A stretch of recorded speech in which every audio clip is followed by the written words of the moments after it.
Winda ini, kita masuk di tema yang ketiga, menyangkut dengan kuartir.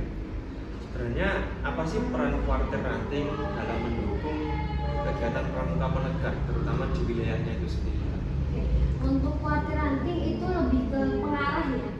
Jadi lebih utamanya kan biasanya ada kegiatan-kegiatan itu kita diarahkannya dari kuartir seperti itu, dan fasilitator juga misal dari misal SMK kita mau ada kegiatan apa, kita harus menginformasikan juga kepada mereka, karena kalau kita membutuhkan untuk misal dari pembicara seperti itu, kita ngambilnya biasanya dari kuartir.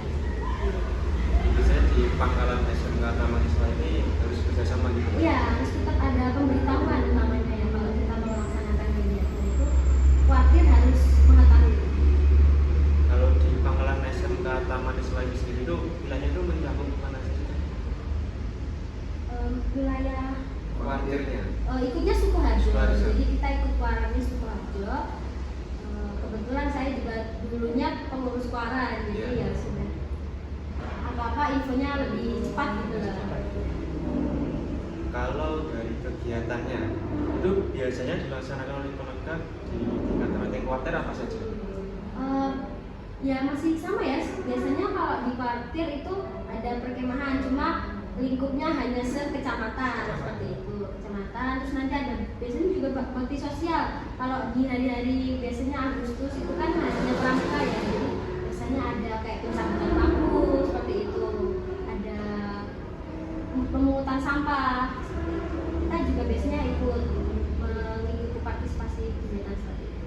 Kalau kemah satu part itu biasanya dilaksanakan apa? Kalau dari kita kadang ikut, kadang enggak. Ya.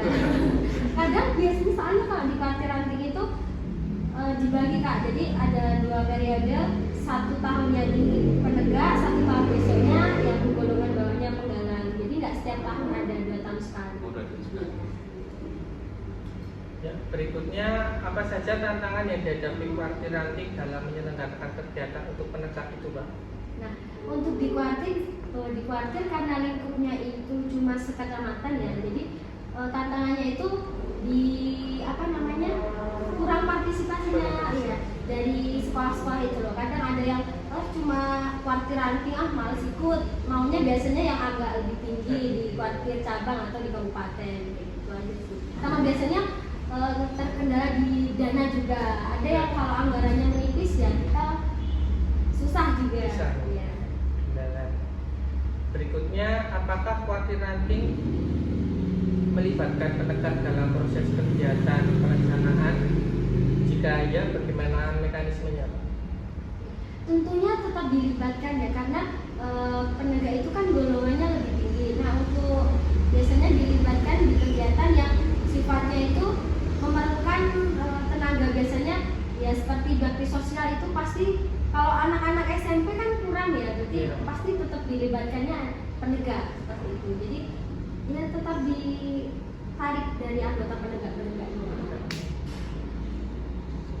Baik, tadi sudah dijelaskan oleh Kak Winda tadi bahwa keikutsertaan di sini itu kadang 2 tahun cuma sekali. Ya. Nah, lalu bagaimana kakak memotivasi peserta didik yang golongan penegak ini untuk aktif berpartisipasi dalam kegiatan-kegiatan yang diadakan oleh kuartir ranting? Ya, yang jelas biasanya di kegiatan seperti itu kita iming-imingi untuk penghargaan ya. Jadi nanti ada hadiahnya atau ada dapat fasilitas apa saja itu kita selalu berikan, kasih tahu kepada siswa-siswa, jadi dia termotivasi, oh nanti kalau saya ikut dapat ini kayak gitu. Berkaitan dengan reward tadi, adakah sebuah perlombaan?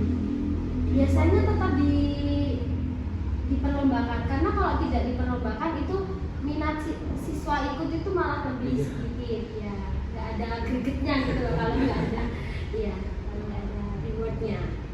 Baik, terima kasih.